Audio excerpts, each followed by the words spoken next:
Message చూసుకుందామండి. నేను మనం సజీవ లెక్కలో కూడి ఉన్నందుకు అందరూ చేతులైతే దేవుని స్తుతిద్దాం. హల్లెలూయా. దేవుడు నిరంతరం మనల్ని కాచి కాపాడుతున్నాడు. ఆయనే కనుక కాపాడకపోతే మనం సజీవ లెక్కలో ఉండలేము. మన ప్రాణాత్మ దేహాన్ని కాల్చున్నవాడు వాడే ఆయనండి. ఆయన బట్టి దేవుని స్తుతిద్దాం. హల్లెలూయా.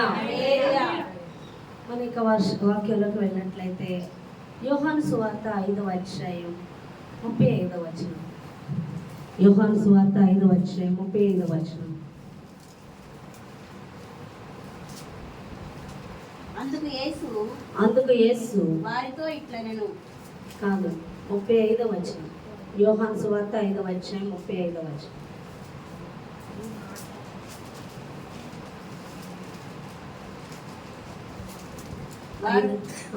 కావున 5వ అధ్యాయం యోహాను సువార్త. అతడు మండుచు ప్రకాశించుచున్న దీపమై ఉండెను. హల్లెలూయా. అతడు మండుచు ప్రకాశించుచున్న దీపమై ఉండెను. ఎవరు అతడు అంటే యోహాను అండి. ఏ యోహాను అంటే బాప్తిసం ఇచ్చి యోహాను. హల్లెలూయా. బాప్తిసం ఇచ్చి యోహాను ఎలా ఉన్నాడంట? మండుచు ప్రకాశిస్తున్నాడంట.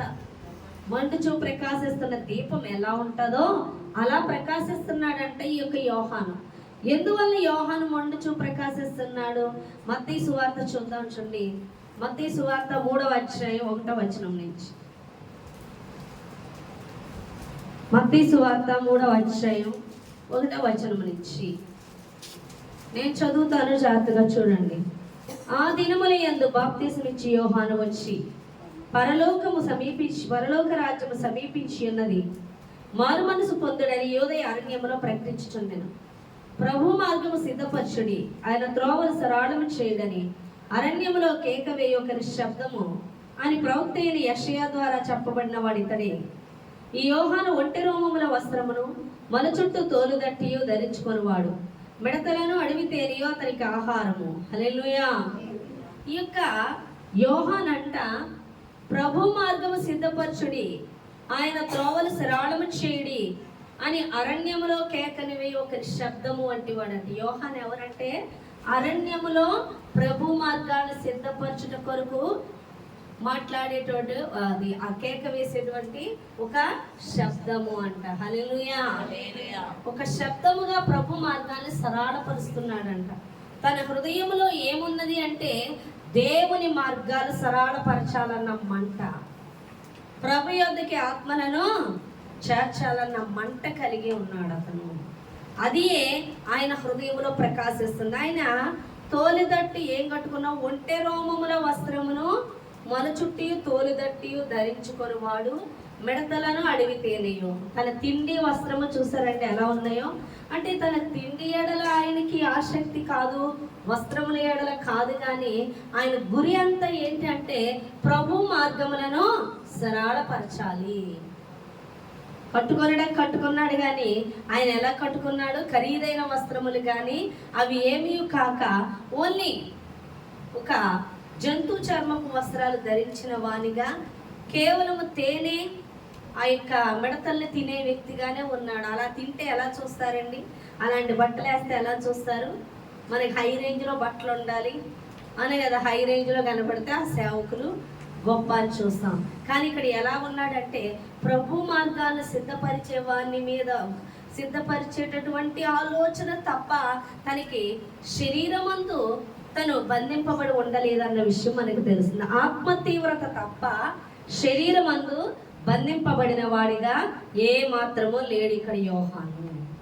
హల్లెలూయా. మీకు అర్థమవుతుందా? మీకు ఒక విషయం ఒకసారి చెప్పా. ఒక దీపము పెట్టి మనకి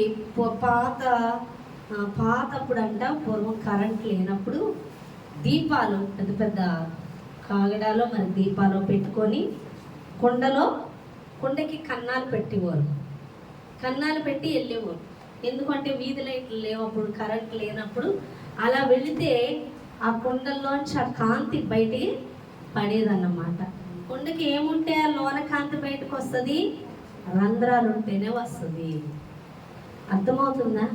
మనలో ఎప్పుడైతే మనం మారు మనసు పొంది ఉన్నామో, రక్షణ పొంది ఉన్నామో, మనలోనికి దేవుడు వస్తాడు, మనలో దేవుడు ఉంటాడు. మనలో ఉన్న దైవీకత్వము బయటికి బయలు వెళితేనే ఇతరులకి వెలుగు. నేను యెషయా గ్రంథం 9:2 చెప్పాను, చీకటిలో నడుచు జనులు గొప్ప వెలుగును చూచెదరు అని చెప్పాను. నీవు ఒక వెలుగుగా కనబడాలి. నేను చాలాసార్లు చెప్పాను, ఒక అమ్మాయి సంఘంలో ఉపవాస ప్రార్థన ఉంటున్న సమయంలో, దేవుని వాక్యం చేత కట్టబడుతున్న సమయంలో ఆ అమ్మాయి ఆటోకి వెళ్తుంటే, అమ్మ నీ ముఖం వెలిగిపోతుంది ఏంటమ్మా అని అన్నాడంట ఒక అన్యుడు, దేవుడిని ఎరగని వ్యక్తి. నిజమే మమ్మీ గారు, దేవుడు వాళ్ళంతే. నేను ఆశ్చర్యపోయాను. ఆ రోజు నేను అసలు చాలా నీరసంగా ఉన్నాను, చాలా ఏడుస్తూ ఉన్నాను, చాలా ఇంట్లో గొడవల కింద ఉంది మా అమ్మగారికి, నాకు చాలా డిస్టర్బ్ అయిపోతుంది. కానీ నేను వెళ్తే ఆ ఆటో అతను అంటున్నాడు, నీ ముఖం ఏంటమ్మా వెలిగిపోతున్నానని. నాకే ఆశ్చర్యం వేసింది అంటుంది. హల్లెలూయా. ఎందుకు వెలిగిపోతుంది అంటే లోన ఎవరున్నారు? దేవుడు ఉన్నాడు. ఎప్పుడు వెలిగిపోతున్నాడు? అమ్మ ఏమని చెప్పింది? నా ముఖం వెలగడం ఏంటి? మా ఇంట్లో బోల్డ్ శ్రమతో బాధపడుతుంటే నేను ఏడుస్తూ ప్రార్థన చేసుకున్నా, సంతోషంగా కూడా లేను, కానీ అప్పుడు కనిపిస్తుందంట ఆ వెలుగు. హల్లెలూయా. మన యొక్క జీవితాల్లో దేవుడు ప్రకాశించాలి అనుకుంటే మన బాహ్య పురుషుల్ని దేవుడు విరగొడతాడు. అంతరంగ పురుషుడైనటువంటి పరిశుద్ధాత్మ దేవుడు, ఆ యొక్క దేవుని యొక్క జీవం నీలోకి బయటికి రావాలంటే, నీలోంచి ఒక కుండ ఎలాగ పగలగొడితే ఆ కుండలో నుండి ఆ యొక్క వెలుతురు బయటకు వస్తుందో, నువ్వు విరవబడితేనే గాని నీలో నుండి దేవుని ప్రభావం బయటికి రాదు. హల్లెలూయా. చాలా మంది బంధింపబడి ఉంటారు. బంధింపబడుతున్న వారిలోంచి దేవుడు విడుదల కాడు. నువ్వు బంధింపబడకూడదు, నువ్వు పగలగొట్టబడాలి, విరవబడాలి. అప్పుడే ఇతరులకు ఆశీర్వాదకరంగా ఉంటావు, నువ్వు ఆశీర్వదింపబడతావు. కానీ మనము పగలగొట్టబడ్డానికి, విరవబడ్డానికి ఇష్టపడం. మనకి ఎంతసేపు ఆశీర్వాదం కావాలి, ఆశీర్వాదం కావాలి, ఆశీర్వాదం కావాలి, శ్రమ ఉండకూడదు, శ్రమ ఉండకూడదు, శ్రమ ఉండకూడదు అనుకుంటున్నాం. కానీ దేవుని వాక్యము 2 అంచుల పదులు గల ఖడ్గము, ఇహమందు నిన్ను సిద్ధపరుస్తూ, నీ ద్వారా అనేకులు సిద్ధపరుస్తూ, నీ సిద్ధపాటు నిత్యరాజ్యానికి వెళ్ళే త్రోవగా మారుస్తాడు. హల్లెలూయా. అర్థమవుతుందా? కానీ మనం అనుకుంటాం శ్రమ రాగానే, ప్రభువా నాకేంటి శ్రమ, నాకే ఎందుకు ఈ శ్రమ, అదిగో వాళ్ళు బాగున్నారు, వీళ్ళు బాగున్నారు, వాళ్ళు ఆశీర్వదింపబడుతున్నారు, వీళ్ళు ఆశీర్వదింపబడుతున్నారు అని ఆలోచిస్తూ ఉంటారు. అర్థమవుతుందా? నిన్న మీరు కాకినాడలో ఒక న్యూస్ చూసారో లేదో, ఒక ఆయన అంట ONGCలో చేస్తాడంటే, 2 పిల్లలు, 1వ తరగతి UKGయో LKGయో బాబు. తనేమో చక్కగా ఏదో ఫంక్షన్కి వెళ్ళారంట, భార్య భర్తలు 2 హోలీ ఫంక్షన్ రోజు. భార్యను ఉండమని ఇంటికి వచ్చాడంట, ఇప్పుడే వస్తానని చెప్పి పిల్లలిద్దరినీ కాళ్ళు చేతులు కట్టి బకెట్ నీళ్ళలో ముంచి చంపేశాడంట. తను చచ్చిపోయాడంట. అదేంటి? గవర్నమెంట్ జాబ్ అనే కదా, ఫీజులు 50,000 లక్షలు వేసి ఉంటున్నాయి, కట్టలేనేమో, భవిష్యత్తులో వాళ్ళు చదివించలేనేమో, భవిష్యత్తులో వాళ్ళు ఎలా చదువుకుంటారో ఏంటో అని భయపడిపోయి చెప్పాడంట. ఎందుకని? దేవుని వాక్యము లేక, దేవుడు లేక. వాళ్ళ ఆధారం ఏంటంటే జీతము, వాళ్ళ ఆధారం డబ్బు. అయ్యో డబ్బు లేకపోతే, అయ్యో మనం తెలివితేటలు లేకపోతే, అయ్యో చదువు లేకపోతే మనం బ్రతకలేమనుకుంటారు. కానీ అవన్నీ ఉన్నా సరే బ్రతకలేరు. అవన్నీ ఉన్న ఆ వ్యక్తి బ్రతకలిగాడా? తను ఓకే అయ్యాడు, జాబ్ ఓకే అయ్యింది, తను ఓకే అయ్యాడు, పిల్లల విషయం చింత పెట్టుకున్నాడు. ఏమైపోయాడు? జీవితాన్ని నాశనం చేసేసుకున్నాడు. పిల్లల జీవితాన్ని నాశనం చేస్తాడు, తన జీవితం నాశనం చేసేసుకున్నాడు.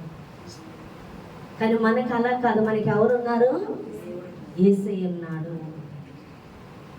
మన యేసయ్య అంటున్నాడు, అలాంటి చీకటిలో ఉన్న వారి జీవితాలకు వెలుగు కలుగు నిమిత్తము మనల్ని విరుస్తాడు. మనం అంటాం, ప్రభువా నన్ను వాడుకో, ప్రభువా నన్ను ఆశీర్వదించు, ప్రభువా నన్ను దీవించు అంట. శ్రమ వచ్చినప్పుడు ప్రభువా త్వరగా ఈ శ్రమలో విజయం ఇచ్చి, త్వరగా విడుదలిచ్చి, త్వరగా కార్యము చేసేయి అని మాట్లాడతాం. దేవుడికి తెలుసు ఎప్పుడు కార్యం చేయాలో, ఎప్పుడు శత్రువు నాణ్యత దొరకాలో, ఎప్పుడు మనకి విజయం ఇవ్వాలో ఆయనకి తెలుసు. మనకి తెలియదు కానీ ఆయనకి తెలుసు. ఈ శ్రమలో అనుకుంటే, ఇదిగో నేను శ్రమ పడిపోతున్నానని అందరూ చూసేసి నిన్ను తక్కువ చేసేస్తారంటాం. యాక్చువల్గా మనం తక్కువైపోతున్నాం అనే ఫీలింగ్ మనకి ఎక్కువ, మనం అవమానపరచబడిపోతున్నాం అని మనకి ఫీలింగ్ ఎక్కువ. కానీ దేవుడు అంటున్నాడు, మనం విరవబడితేనంట వాళ్ళు మార్చబడతారంట. మనం ఎంత విరగగొట్టబడితే అంత మనలో నుండి దేవుని జీవం బయటకు వెళ్తుంది. శరీరం ఏమవుతుందంటే, మనకి దేవుడు ప్రార్థన చేసినంటే అద్భుతాలు జరిగిపోతున్నాయి అనుకోండి, గర్వంతో నిండిపోతాం. ఏమంటాం? నా ప్రార్థన దేవుడు ఆలకిస్తాడు తెలుసా, నేను ప్రార్థన చేసినంటే అద్భుతాలు జరిగిపోతాయి, నాకు స్వస్థతలు ఉన్నాయి, నేను అద్భుతాలు చేస్తాను, నేను ఆశ్చర్యకార్యాలు జరుగుతాయి, నా యొద్దకు వస్తే అవి జరిగిపోతాయి, నా యొద్దకు వస్తే ఇవి జరిగిపోతాయి. కాబట్టి వాడికి ప్రసవ వేదన ఉండదు, బాధ ఉండదు, పైగా గర్వంతో నిండిపోతారు. గర్వంతో నువ్వు నిండిపోతున్నావు అంటే మళ్ళీ నువ్వు శరీరంలో బంధింపబడుతున్నావు. నీ కుండ పగిలి లేదు, గట్టి చేయబడి ఉంది. ఆయన వెలుతురు బయటికి రావడానికి నీ యొక్క కుండ పగిలి లేదు. నువ్వు కుండ అనుకో, నీది పగిలితేనే, నీకు రంధ్రాలు ఉంటేనే వెలుతురు బయటకు వస్తుంది. నువ్వు పగలలేదనుకో, ఆ వెలుతురు బయటికి రాదు. నీలో ఉన్న దేవుడు జీవము, ఆ యొక్క ప్రభావం, ఆ యొక్క మహిమ, ఆ యొక్క శక్తి, ఆ స్వస్థత, అద్భుతాలు బయటికి రావాలంటే నువ్వు పగలగొట్టబడాలి అని దేవుడు మాట్లాడుతున్నాడు. నువ్వు విరవబడాలి అని దేవుడు మాట్లాడుతున్నాడు. 5 రొట్టెలు 2 చేపలు యేసు ప్రభువు చేతిలో పెడితే అవి విరిచి ఆశీర్వదించాడు. విరవక ముందు ఆశీర్వదించలేదు, విరిచేక ఆశీర్వదించాక 5,000 మందికి ఆహారం అయింది. విరవకపోతే ఒక్కరికి కూడా ఆహారంగా అది లేదు, కానీ విరిచిన తర్వాతే అది 5,000 మందికి ఆహారం అయింది. ఈరోజు దేవుడు నువ్వు విరవగొట్టబడాలి అని దేవుడు మాట్లాడుతున్నాడు. నీకు ఆశీర్వాదం కావాలన్నా, నువ్వు ఇతరులకు ఆశీర్వాదకరంగా ఉండాలన్నా నువ్వు విరవబడాలి. ఇప్పుడు నీ దగ్గర ఒక టార్చ్ లైట్ ఉంది. టార్చ్ లైట్ ఏం చేయాలి? ఒకవైపు అద్దం పెడతారు బల్బున్న దగ్గర, అవునా కాదు? ఆ బల్బున్న దగ్గర అద్దం పెట్టకపోతే లోపల ఉన్న బల్బు యొక్క కాంతి బయటకు వస్తుందా? రాదు. కాబట్టి ఒకవైపు ఏం చేస్తారు, మొత్తం టార్చ్ లైట్ ప్లాస్టిక్తోనో లేకపోతే స్టీల్ దాంతోనో మూతేసేసి ఒకవైపు అద్దం పెట్టి అది ఆన్ చేయగానే అది దారి చూపిస్తుంది, అవునా కాదా? మొత్తం మూసైతే దారి కనపడుతుందా? నీకు దేవుడు ఏం చేస్తాడంటే, నువ్వు ప్రార్థన చేసినప్పుడు నువ్వు అనేక దారులు తెరవబడి ఉంటే నీ ఇష్టానుసారంగా వెళ్తావు. నీకు అనుకున్నవన్నీ జరిగిపోతుంటే నీ ఇష్టమైన డెసిషన్స్ తీసుకొని వెళ్తావు. ఆ మార్గాలన్నీ నిన్ను నరకానికి తీసుకెళ్ళు మార్గాలు. ప్రభు త్రోవ ఒకటి ఉంటుంది, ప్రభు మార్గం ఒకటి ఉంటుంది. ఆ మార్గంలో వెళ్ళాలంటే ప్రతి ద్వారము మూయబడాలి. ఏ ద్వారం తెరుస్తాడు అంటే, ప్రభువా నన్ను పరలోక రాజ్యాన్ని సిద్ధపరచు, ప్రభువా నన్ను నీ మార్గంలో నడిపించు, ప్రభువా నా ద్వారా అనేకులను ఆశీర్వదించు, ప్రభువా అనేకులకు స్వార్థ ప్రకటించడానికి నన్ను సిద్ధపరచు అని నువ్వు ప్రార్థన చేసి నువ్వు ఆయన ఇష్టపూర్వకంగా ఆహ్వానించినప్పుడు దేవుడు ఏం చేస్తాడో తెలుసా? సాతాను నరకానికి వెళ్ళే ద్వారాలన్నీ మూసివేస్తాడు, ఆయన యొక్క మార్గం ఒక్కటే తెరుస్తాడు. హల్లెలూయా. ఆయన మార్గం నీకు కనబడాలంటే ఆ మార్గంలో వెలుతురు పడాలి. ఆ మార్గంలో వెలుగు పడాలంటే నీలోనే ఆ వెలుగు ఉంది. ఆ వెలుగు నీలో నుండి బయటికి కనబడాలి. నీలో నుండి ఆ వెలుగు వచ్చినప్పుడే నువ్వు నడవడానికి దారి కనిపిస్తుంది. ఆ దారి నీలో నుండి కనబడాలంటే నువ్వేం చేయబడాలి? విరగొట్టబడాలి. ఎంతమందికి అర్థమవుతుంది చెప్పాను? హల్లెలూయా. నీలో నుండి నువ్వు వెళ్ళే దారి నీకు కనబడాలంటే నీలో ఉన్న దేవుని వెలుగు ప్రకాశించాలి బయటికి. అలా ప్రకాశించాలంటే నువ్వేమవ్వాలి? విరగొట్టబడాలి. విరగొట్టబడినప్పుడు ఆ మార్గంలో నువ్వు కనిపిస్తావు. విరగొట్టబడకుండా నువ్వు ఆశీర్వదింపబడలేవు, అనేకులకు ఆశీర్వాదకరంగా నువ్వు ఉండలేవు అని దేవుడు మాట్లాడు. హల్లెలూయా.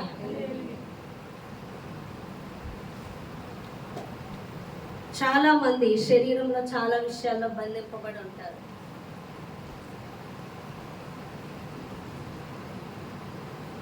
డబ్బు పరంగా,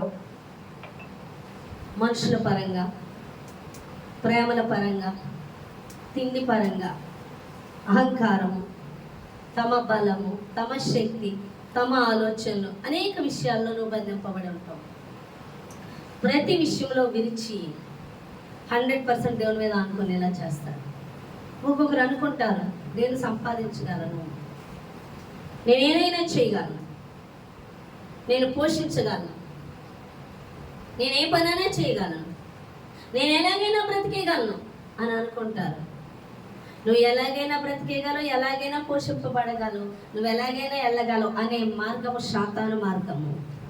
నువ్వు దేవుడి మీద ఆనుకొని వెళ్ళే మార్గము నిత్యరాజ్య మార్గము. హల్లెలూయా. ఇప్పుడు ఏమవుతుంది? తాను ఎలాగైనా బ్రతకగలను అనే కఠిన హృదయం ఉంది, అనే బంధకం ఉంది. ఆ బంధకం నుంచి విడిపించబడేలాగా ప్రతి డోరు మూయబడుతుంది. అప్పుడు ప్రార్థన చేస్తావు, ప్రభువా నా వల్ల కావట్లేదయ్యా, నేనైతే సంపాదించలేనయ్యా, నా వల్ల కావట్లేదయ్యా, నువ్వే నన్ను పోషించాలి, నువ్వే నన్ను నడిపించాలి, నువ్వే నన్ను ఆశీర్వదించాలి.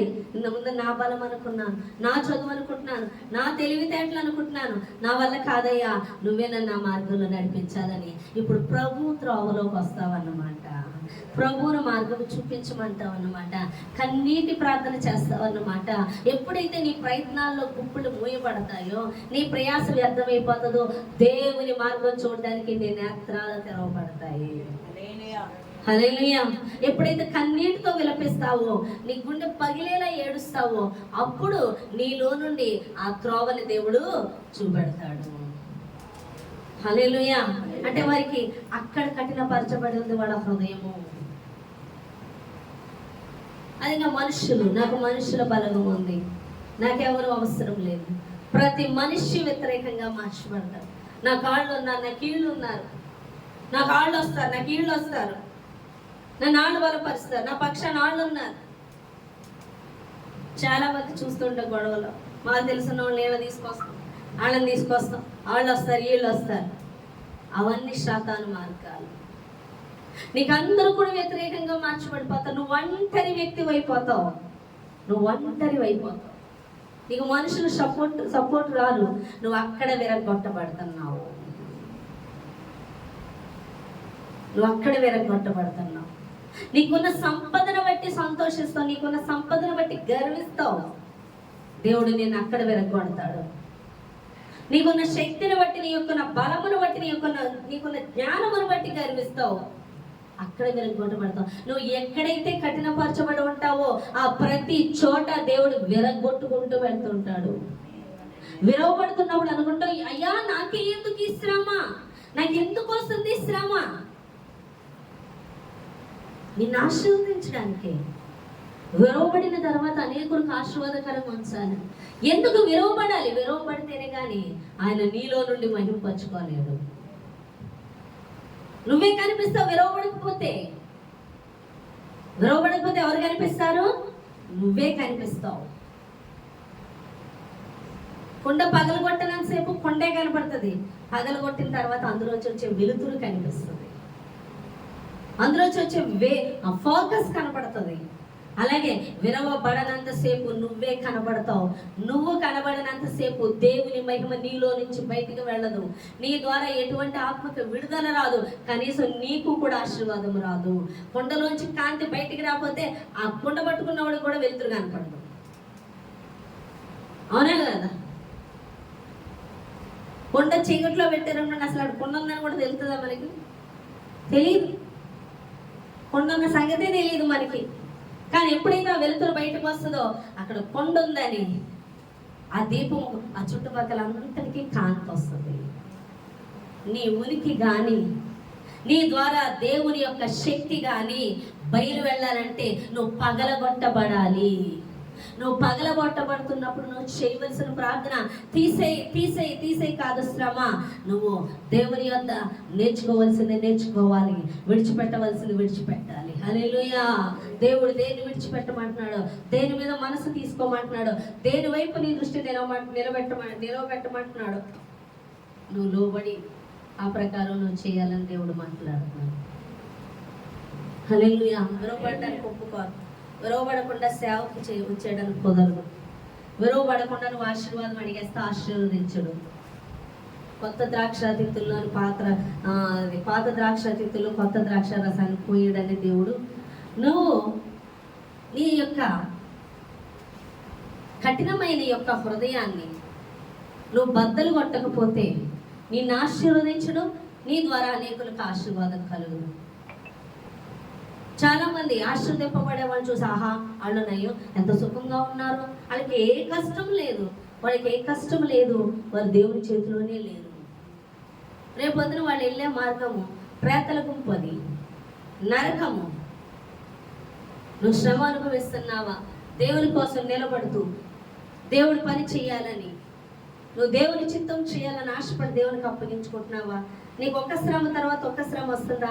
నీకే శ్రమ వస్తుందా? ఆ శ్రమలో నువ్వు బలహీనమైన వ్యక్తిగా ఉన్నావు, నువ్వు బంధింపబడిన వ్యక్తిగా ఉన్నావు. ఆ యొక్క భాగంలో నువ్వు దేవునికి అవకాశం ఇవ్వకుండా నీతో నింపబడి ఉన్నావని తెలుసుకోమని దేవుడు మాట్లాడుతున్నాడు. నేను చెప్పే మెసేజ్ ఏమన్నా, దేవుడు చెప్పేది అన్న అర్థమవుతుందా? హల్లెలూయా. నువ్వు నీతో నింపబడి ఉన్నావు. నీకే శ్రమ వస్తుందో శ్రమలో నువ్వు అర్థం చేసుకో, ప్రభువా దీని నుంచి నేను నేర్చుకోవాల్సిందేంటి, దీని నుంచి నేను ఎలా కట్టబడాలి? దేవుడిని నేను అడిగాను. ఒక శ్రమ తర్వాత ఒక శ్రమలు వస్తూనే ఉంటున్నాయి, అవునా కదా? శ్రమ తర్వాత శ్రమ వస్తూనే ఉంటుంది. ఏంటి అసలు గ్యాప్ లేకుండా వస్తుందంటే, ఎంతగా విరవబడతానో దేవుని కార్యం అంత బలంగా జరుగుతుంది. తక్కువ పగలగొట్టబడితే తక్కువ కాంతి బయటకు వస్తుంది, ఎక్కువ పగలగొడితే ఎక్కువ కాంతి బయటకు వస్తుంది. హల్లెలూయా. తక్కువ విరవబడితే తక్కువ మహిమ బయటికి వెళ్తుంది, ఎక్కువ విరవబడితే దేవుని మహిమ వెళ్తుంది. పూర్తిగా విరవబడితే పూర్తిగా దేవుని మహిమ కనపడుతుంది. హల్లెలూయా. మిగిలిన వార్త అదేనంట, తన శరీరంలో పూర్తిగా విడవబడిన వ్యక్తిగా ఉన్నాడంటండి. హల్లెలూయా. ఎక్కడ కూడా తన స్వభావం కానీ తను కానీ ఎక్కడ పని చేయలేదంట. పూర్తిగా విరవబడిన వ్యక్తిగా దేవునికి అప్పగించుకున్నాడంట. అందుకే దేవుడు ప్రభావంగా ఆయన నుంచి పనిచేశాడంట. అందుకే ఆయన చనిపోతే ప్రతి ఒక్కరిని కూడా, చనిపోయిన అనేక మందిని ఆయన లేపబడానికి గల కారణం ఏంటంటే, తను పూర్తిగా విరవబడిన వ్యక్తిగా ఉన్నాడు. పూర్తిగా దేవుడు తను వాడుకున్నాడు. ఎక్కడా దేవుని బంధించలేదు, ఎక్కడా తన శరీర బలహీనతల చేత దేవుని బంధించలేదు. పూర్తిగా తనలో నుండి పని చెయ్యనిచ్చాడు. మిగిలిన వార్త అండి. హల్లెలూయా. ఈరోజు అనేక విషయాల్లో మనం బంధిస్తున్నాం. మన శరీర విషయాల్లో, మన బంధు ప్రేమ విషయంలో, మన కుటుంబ ప్రేమ విషయాల్లో, డబ్బు విషయంలో, సుఖం విషయంలో, అనేక విషయాల్లో మనం దేవునికి కొట్టబడిన వారు కాకుండా కఠిన హృదయాలుగా మలచబడుతూ ఉన్నందుకే దేవుని శక్తి ఏ మాత్రం బయటికి కనబడకుండా పోతుంది. నువ్వెంత పగలగొట్టబడతావో, ఎంత విరగొట్టబడతావో అంత ప్రభావంగా పనిచేస్తావు. నేను ప్రార్థన చేశాను, ప్రభువా ఒక శ్రమ పూర్తిగా శ్రమ తీసేచ్చుగా, శత్రుబలం అంతటి మీద విజయం ఇచ్చేచ్చుగా అంటే దేవుడు మాట్లాడుతాడు. చాలా కొంచెంగా ఎక్కడెక్కడైతే కఠినం ఉందో అక్కడక్కడ ఆ కఠినాన్ని తీసివే నిమిత్తము శత్రువుని పంపిస్తూ ఉంటాను. శత్రువుని మీదకి లెగుస్తూ ఉంటాడు. దేవుడు అనుమతి లేకుండా శాతాన్ని ఎక్కడ పని చేయలేడండి. మరి ఎందుకు మన మీద పంపిస్తున్నా అంటే, మనం విరగొట్టబడుటకు, మనం విరవబడుటకు అని దేవుడు మాట్లాడుతున్నాడు. ఆ శత్రువు వచ్చేది ఎందుకంటే, నువ్వు విరవబడు. ఏ విషయంలో నువ్వు విరవబడాలని కోరుకుంటున్నానో ఆ విషయంలో నువ్వు పూర్తిగా విరవబడే వరకు శత్రువు లెగుస్తానే ఉంటాడు. నువ్వు ఎప్పుడైతే విరిగిపోతావో వాడంత నేను చూస్తానని దేవుడు మాట్లాడుతున్నాడు.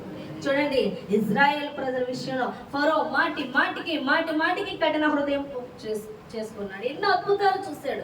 ఎంతగా వీళ్ళ పక్షాన దేవుని బాహు కదలను చూశాడు. ఆయన కఠిన హృదయం చేసుకున్నాడు. చివరికి ఇజ్రాయేల్ ప్రజలు 100% లోబడి దేవుని కొరకు బయలుదేరి వెళ్ళిపోయినప్పుడు పూర్తిగా జీరో చేసేసాడు దేవుడు ఫరోని. హల్లెలూయా. శత్రువు కూడా మన విషయం అలాగే లిగుస్తూ ఉంటది. పూర్తిగా ఎవరి చేతులుగా అప్పగించుకోవాలి? దేవుని చేతులుగా అప్పగించుకోవాలి. యుద్ధం ఎవరు చేస్తారు? దేవుడు చేస్తాడు. అది ఎంతగా లెగుస్తుందో అంతగా నువ్వు సరి చేసుకుంటున్నప్పుడు, అంతగా నిన్ను విరవగొట్టుకుంటున్నప్పుడు దేవుడు ఒక్క దినాన్ని గొప్ప కార్యం చేస్తాడు. శత్రు బలం అంతటి మీద విజయం ఇస్తాడు దేవుడు. హల్లెలూయా. కేవలం నీ మీదకి మాటికి లేవడం, నేనేదో చేయాలని కాదు, నీలో ఎక్కడైతే దేవుని యొక్క ప్రభావము, దేవుని యొక్క మహిమ పూర్తిగా నీలో నుంచి బయటికి రాకుండా అడ్డగిస్తుందో ఆ కఠినత్వాన్ని పగలగొట్టడానికని దేవుడు మాట్లాడుతున్నాడు. ఈరోజు నువ్వు సువార్త చెప్తుంటే ఎవరు కదలలేదా? నువ్వు ఎవరిని మందిరానికి నడిపించలేకపోతున్నావా? ఎవరిని దేవుని యొద్దకు నడిపించలేకపోతున్నావా? నీలో నుండి ఆయన ప్రభావం బయలు వెళ్ళాలి. నీలో నుండి ఆయన ప్రభావం బయలు వెళ్ళకుండా నువ్వు ఎక్కడ ఆ కుండ మూయబడిన కుండ వలె నువ్వు ఉన్నావో ఆలోచించుకో. నువ్వు పగలగొట్టబడుతున్నావా అని దేవుడు మాట్లాడుతున్నాడు. పగలగొడితే నీలో నుండి ప్రకాశం బయలు వెళ్తాది. హల్లెలూయా. నీలో నుండి ప్రకాశం ఎప్పుడు బయటికి వెళ్తుందో అనేక జనులు వెలుగు యొద్దకు వస్తారు, వెలుగును చూస్తారు చీకట్లో ఉన్నవాళ్ళు అని దేవుడు మాట్లాడు. మనలో అహంకారం, మనుషులు ఎక్కువ ఏముంటుందండి? అహంకారం ఉంటుంది, గర్వం ఉంటుంది, నేను అనే అతిశయం ఉంటుంది, తగ్గించుకునే స్వభావం ఉండదు, నేల మట్టికి తగ్గించుకునే స్వభావం ఉండదు. ధనం మీద ఆశ ఉంటుంది, శరీరం మీద ఆశ ఉంటుంది, తిండి మీద ఆశ ఉంటుంది, వస్త్రముల మీద ఆశ ఉంటుంది, బంగారం మీద ఆశ ఉంటుంది తప్ప దేవుని మార్గం సరళపరచాలి అని యోహాను వలె మనలో ఒక తీవ్రత కలిగి ఉండట్లేదని దేవుడు మాట్లాడుతున్నాడు. మన యోహాను చూసినట్లయితే ఒక తీవ్రత కలిగి ఉన్నాడు. ఏంటంటే దేవుని మార్గం సరళపరచాలన్న తీవ్రత కలిగి ఉన్నాడు. నీ అంతరంగం ముందు ఒక తీవ్రత కలిగి ఉండాలి. విగిల్స్వర్త్ ఏం తీవ్రత కలిగి ఉన్నాడు? ఆత్మల కొరకైనా తీవ్రత, వాక్యము కొరకైనా దాహము, వాక్యము కొరకైనా ఆకలి కలిగి ఉన్నాడు.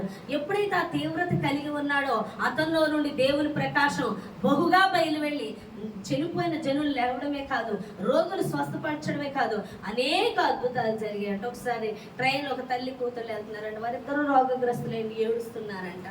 ఆయన అన్నారంటే ఎందుకమ్మ ఏడుస్తున్నారంటే వారికి రోగము, భయంకరమైన రోగం, ఆ స్వస్థపరచడమే కష్టమని ఆయన ఎంతో బాధపడుతుంటే ఆయన నేను ఒక మందు ఇస్తానంటే ఆయన ఏ మెడిసిన్ ఇస్తాడా అని చూస్తుంటే ఆయన సంచిలోంచి బైబిల్ తీశాడంట. వాళ్ళు ఇదేంటి బైబిల్ తీసాడు అని అనుకుంటే ఆయన వారికి సువార్త చెప్పి ప్రార్థన చేసిన తర్వాత వాళ్ళకి పూర్తిగా రోగం నయమైందంటండి. హల్లెలూయా. నీ అంతరంగం ముందు ఒక తీవ్రత కలిగి ఉన్నావా? నీ తీవ్రతే దేవుణ్ణి ప్రకాశించే విధంగా పనిచేస్తుంది. ఆ తీవ్రతే నిన్ను ఆయన మార్గంలో నడిపిస్తుంది. దేవుని మార్గము మనల్ని మనం ఏమని అడుగుతాం అంటే ప్రభువా నీ మార్గంలో నడిపించు అని అడుగుతాం. ప్రభు యొక్క మార్గం ఎక్కడికి మనల్ని నడిపిస్తుంది? పరలోక రాజ్యానికి నడిపిస్తుంది. ప్రభు యొక్క మార్గం పరలోక రాజ్యాన్ని నడిపించడమే కాకుండా ఆ మార్గంలో నిన్ను ఆయన సరిచేయటం జరుగుతుంది. ఆ సరిచేయనప్పుడే అంటే విరవడం జరుగుతుంది. ఆ విరిచినప్పుడే అనేకులకు ఆశీర్వాదకరంగా ఉంచడం జరుగుతుంది. ఆ విరవబడ్డమే ఆయన మార్గంలో వెళ్తున్నప్పుడు జరుగుతుంది. హల్లెలూయా. చూడండి కీర్తనలో 84వ అధ్యాయం చూద్దాం. మంచిది.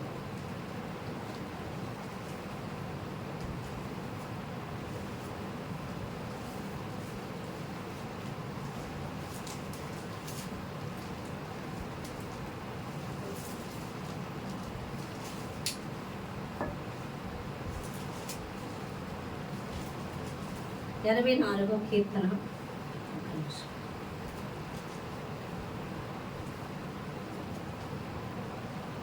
5వ వచనం. నీ వలన బలమునందు మనుషులు ధన్యులు. నీ వలన బలమునందు మనుషులు ధన్యులు. యాత్ర చేయు మార్గములు వారికి అతి ప్రియములు. 7వ వచనం. వారు నానాటికి బలాభివృద్ధి నొందుచు ప్రయాణము చేయుదురు. వారిలో ప్రతి వాడును సియోనులో దేవుని సన్నిధిని కనబడును. హల్లెలూయా. యాత్ర చేయు మార్గములు ప్రియములు. ఎందుకంటే యాత్ర చేయు మార్గం అంటే దేవుని మార్గంలో నడుస్తున్నప్పుడు మన బలము మన శక్తి తగిలిపోయి ప్రతి దినము దేవుని యొక్క బలముతో మనం బలపరచబడుతూ ఉంటాము. చివరికి మనం ఎక్కడ కనబడతామంట? సియోను సన్నిధిలో కనబడతాం. అంటే దేవుని సన్నిధిలో ఉంటాము. దేవుని మార్గంలో వెళ్ళేవారు ఎలా ఉంటారంట? నూతన బలం పొందుకుంటారంట. నువ్వు ఇప్పుడు దాకా దేవుడు పిలిచినప్పుడు నువ్వు కృంగిపోయి ఏడ్చి బాధపడి ఇంకా అయిపోయింది, నాకు శక్తి లేదనుకోకు. దేవుని యొక్క మార్గంలో ఒక్కొక్క అడుగేస్తున్నప్పుడు, దేవుని చేతిలో విరవబడుతున్నప్పుడు అంత బలము, దేవుని బలం పొందుకుంటామంట. నీ బలం విరవబడుతుంది, దేవుని బలం పొందుకుంటాం. నీ బలంతో నడవలేవు, కానీ దేవుని బలంతో దేవుని సన్నిధికి చేరేంత వరకు ఆయన మార్గంలో ఆయన నడిపిస్తున్న త్రోవని యందు వెళుతున్నప్పుడు నూతన బలము, నూతన శక్తి పొందుకుంటామని దేవుడు మాట్లాడుతున్నాడు. ఎంతమందికి అర్థమవుతుంది వాక్యం? హల్లెలూయా. ఇది నా దేవుడు నిన్ను వాడుకుంటాడు, కానీ నీలో నుండి ఆయన ప్రభావంగా పని చేయాలి. నేను మొన్న చెప్పాను, మనలో ఎవరుంటారు? యేసయ్య ఉంటాడు. మనలో నుండి ఆయన పని చేస్తాడు. మన కళ్ళ ద్వారా ఆయన చూస్తాడు, మన చెవుల ద్వారా ఆయన వింటాడు, మన కాళ్ళ ద్వారా ఆయన నడుస్తాడు, మన చేతుల ద్వారా ఆయన పని చేస్తాడు. నువ్వు ప్రార్థన చేసినప్పుడు ఆ ప్రభావం నీలో నుండి పని చేయాలి. మరైతే నాలో ఉన్నాడుగా, నేను యేసయ్యను ప్రేమిస్తున్నాను, నేను యేసయ్యను అంగీకరించాను, మరి నా ద్వారా ఎందుకు పని చేయట్లేదంటే, నీలో ఉన్న దేవుడు నీలో నుండి పని చేయాలంటే ఇందాక అదే చెప్తున్నాను, కుండలో దీపం ఉంది, కుండ పగిలితేనేగా నా వెలుతురు బయటికి రాదన్న రీతిగా నువ్వు శరీరంలో ఉన్నావు. నువ్వు శరీరంలో ఉన్నప్పుడు నువ్వు విరవబడాలి. నీకు ఎక్కడ ఏ ఏ విషయాల్లో కఠినత్వం ఉందో ఆయా విషయాల్లో నీకు శ్రమ వస్తుందా, నేను కొడుతూ ఉన్నాడన్నమాట. ఆ యొక్క కొండకి కన్నం పెట్టాలంటే దాన్ని ఏం చేయాలి? కొట్టాలి. ఓ సిత్తిచ్చుకోనో రాయించుకోనో కొట్టాలి. కొడితే అక్కడ పగులుద్ది. అలాగే దేవుడు ఏం చేస్తాడు? శ్రమని గాయాన్ని కలుగ చేస్తాడు. అప్పుడు నువ్వు ఎంతో గాయపడినట్లుగా బాధపడిపోతావు. కానీ చేతులకు అప్పగించుకొని పూర్తిగా నీకు సరెండర్ అయిపోతే, ఆయన విరుస్తున్నప్పుడు విరవబడ్డానికి అప్పగించుకుంటే నీలో నుండి గొప్ప వెలుగు, నీలో నుండి గొప్ప ప్రభావం విడుదల ఉంటుందని దేవుడు మాట్లాడుతున్నాడు. హల్లెలూయా, హల్లెలూయా, హల్లెలూయా. నీ ద్వారా దేవుడు అనేకులను ఆశీర్వదిస్తాడు. నేను ఆశీర్వదించబడాలి, నువ్వు ఆశీర్వదించబడాలి అంటే అనేకులకు ఆశీర్వాదకరంగా ఉండాలి. అనేక ఆత్మలు యోహాను యొద్దకు, అరణ్యములో ఎక్కడో ఉన్న యోహాను యొద్దకి వచ్చినట్లుగా నీ యొద్దకు రావాలంటే నువ్వు విరవబడాలి. ఆత్మలు నీ యొద్దకు రావాలంటే దేవుడికి మనం పూర్తిగా శరీరపరంగా విరిగిపోవాలి. ఒకళ్ళు ఆత్మలను ఆకర్షించడానికి అనేక ప్రయోగాలు చేస్తూ ఉంటారు. ఏం ప్రయోగాలు? ఆత్మలను ఆకర్షించాలని ప్రయోగాలు చేస్తూ ఉంటారు.